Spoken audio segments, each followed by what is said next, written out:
Gilmore girls in. Hey Val, can you explain why we see a hand in the shed when Sookie shows that she is having a boy? Yeah, touch the screen if you've heard this before. Hi, I'm Valerie Campbell. I was the key set costumer on Gilmore Girls, costume supervisor for a year in the life, and I share a lot of fun facts from behind the scenes, which are only possible when you engage with this video when it hits your FYP. Give me a follow here and over on YouTube. Did you notice, and I'm not just talking about the pin that's on my sweater, and no, it's not real. Do you remember when I said that the front side of Sookie's is the back side of Lorelai's and the back side of Lorelai's is the front side of Sookie's? Well, in fact, as Sookie and Lorelai exit to the backyard as they are traveling down those stairs, technically, that shed is actually located between the Twickham house and the front of Dean's house. The decorative pillars that are on the front of Dean's house match exactly to what you see in the background of the wide shot for the shed. So let's talk about that hand. Why did we see that hand? What was that hand doing?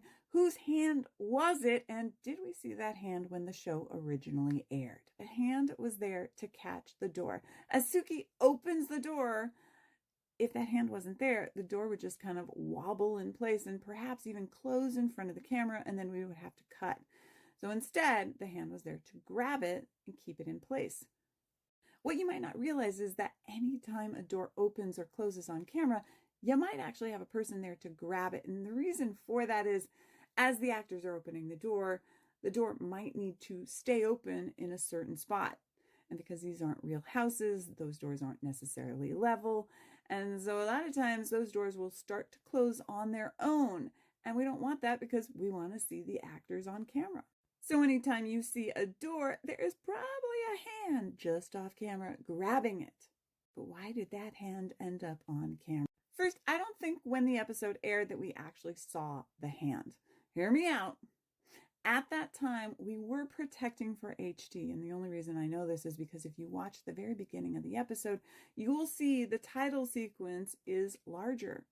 It fits a larger frame, whereas the earlier seasons, season 1 through 3, it's a smaller title frame. So we were protecting for HD, but Netflix had a special way of changing the ratios.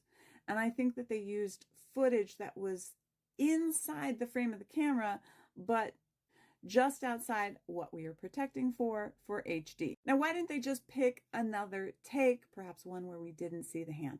A lot of times when they're in the editing bay, they will pick the performance over a flub or continuity error. Have you ever seen a continuity error in the wild, like a boom drop from the sky or some other person in a reflection?